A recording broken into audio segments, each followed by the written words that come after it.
ਬਿਸਮਿਲ੍ਲਾਹਿਰਰਹਿਮਾਨਿਰਰਹੀਮ।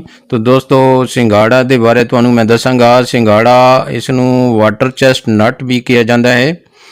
ਇਹ ਆਬੀ ਸਬਜ਼ੀ ਹੈ ਜੋ ਏਸ਼ੀਆ ਦੇ ਵਿੱਚ ਖਾਸ ਤੌਰ ਤੇ ਜਨੂਬ ਮਸ਼ਰਕੀ ਏਸ਼ੀਆ, ਭਾਰਤ ਤੇ ਚੀਨ ਦੇ ਇਲਾਕਿਆਂ ਵਿੱਚ ਸ਼ੁਰੂ ਹੋਈਆਂ ਸਮਝੀਆਂ ਜਾਂਦੀਆਂ ਨੇ। ਸਦੀਆਂ ਤੋਂ ਇਹਨੂੰ ਗਜ਼ਾਈ ਤੇ ਤਿੱਬੀ ਫਾਇਦਿਆਂ ਲਈ ਕਾਸ਼ ਤੇ ਖਾਧਾ ਜਾ ਰਿਹਾ ਹੈ।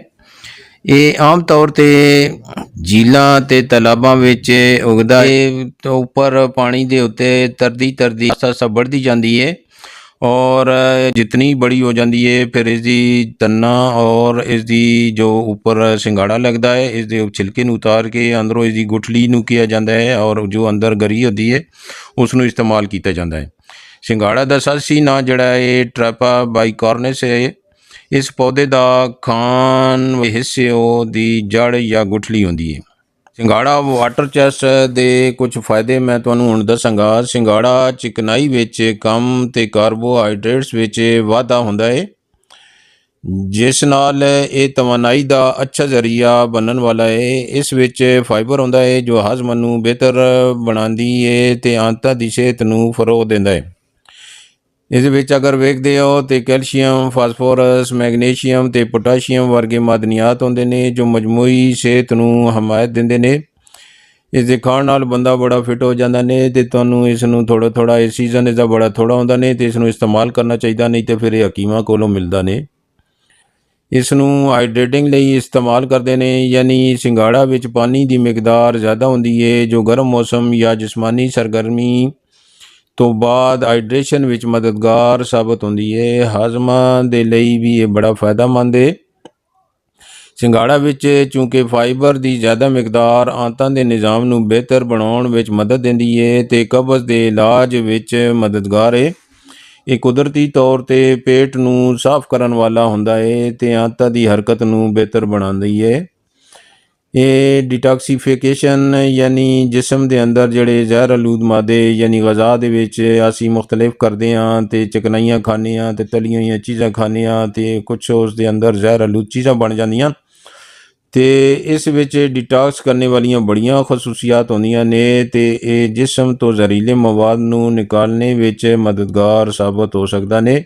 ਇਸ ਨੂੰ ਖਾਧਾ ਕਰੋ ਤੇ ਥੋੜੀ ਜਿਹੀ ਡਿਟੌਕਸੀਫਿਕੇਸ਼ਨ ਆਪਣੀ ਕਰ ਲਿੱਤੀ ਕਰੋ।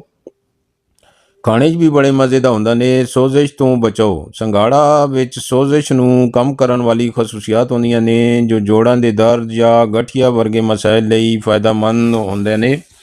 ਕਈਆਂ ਮੈਂ ਲੋਕਾਂ ਨੂੰ ਤੱਕਿਆ ਕਿ ਉਹਨਾਂ ਦੇ ਗੋਡੇ, ਗਿੱਟੇ ਤੇ ਕੋਨੀਆਂ ਤੇ ਹੱਥਾਂ ਦੀਆਂ ਜੋ ਗਿੱਟੇ ਹੁੰਦੇ ਨੇ ਇਹ ਬੜੇ ਸਵੈਲਿੰਗ ਕਰਕੇ ਸੁੱਜੇ ਹੁੰਦੇ ਨੇ, ਮੋਟੇ ਲੱਗ ਰਹੇ ਹੁੰਦੇ ਨੇ। ਉਮਰ ਦਾ ਵੀ ਲਿਹਾਜ਼ ਹੁੰਦਾ ਲੇਕਿਨ ਇਹ ਉਸ ਦੀ ਸੋਜਨ ਨੂੰ ਵੀ ਕਮ ਕਰਦੇ ਨੇ ਤੇ ਬਾਬਿਆਂ ਲਈ ਇਹ ਬੜਾ ਚੰਗਾ ਨੇ। ਮਦਾਫਤੀ ਨਿਜ਼ਾਮ ਨੂੰ ਮਜ਼ਬੂਤ ਕਰਨ ਵਾਲਾ ਹੈ। ਸਿੰਗਾੜਾ ਵਿੱਚ ਵਿਟਾਮਿਨ ਸੀ ਤੇ ਵਿਟਾਮਿਨ ਬੀ ਵਰਗੇ ਐਂਟੀਆਕਸੀਡੈਂਟ ਹੁੰਦੇ ਨੇ। ਇਸ ਤੋਂ ਇਲਾਵਾ ਇਹ ਜਿਲਦ ਦੇ ਲਈ ਵੀ ਬੜਾ ਫਾਇਦਾਮੰਦ ਹੈ। ਇਸ ਵਿੱਚ ਮੌਜੂਦ ਐਂਟੀਆਕਸੀਡੈਂਟਸ ਜਿਲਦ ਦੀ ਸਿਹਤ ਨੂੰ ਬਿਹਤਰ ਬਣਾਉਣ ਵਿੱਚ ਮਦਦ ਦਿੰਦੇ ਨੇ ਤੇ ਉਮਰ ਦੇ ਅਸਰਾਤ ਨੂੰ ਕਮ ਕਰਨ ਵਿੱਚ ਮਦਦਗਾਰ ਹੁੰਦੇ ਨੇ, ਯਾਨੀ ਉਮਰ ਵਧਾਉਂਦੇ ਨੇ ਘਟਾਉਂਦੇ ਨਹੀਂ ਨੇ। ਯਾਰ ਖਾਧਾ ਕਰੋ ਥੋੜ੍ਹਾ ਬਹੁਤ ਕੁਛ ਨਾ ਕੁਛ ਚੀਜ਼ਾਂ ਕਿਸੇ ਸਾਈਡ ਤੋਂ ਬਚਾ ਕੇ ਤੇ ਫਰੂਟ ਤੇ ਇਹ ਚੀਜ਼ਾਂ ਜਿਹੜੀਆਂ ਮੈਂ ਦੱਸ ਰਿਹਾ ਨੇ ਇਹਨਾਂ ਨੂੰ ਖਾਧਾ ਕਰੋ ਤੇ ਹੱਡੀਆਂ ਠੀਕ ਰਹਿ ਸਨੇ ਤੇ ਚੱਲਣ ਫਿਰਨ ਠੀਕ ਰਹਿ ਸੋ, ਨਮਾਜ਼ ਅੱਛੀ ਪੜ੍ਹ ਲੈ ਸੋ, ਅੱਲਾ ਨੂੰ ਯਾਦ ਕਰ ਲੈ ਸੋ।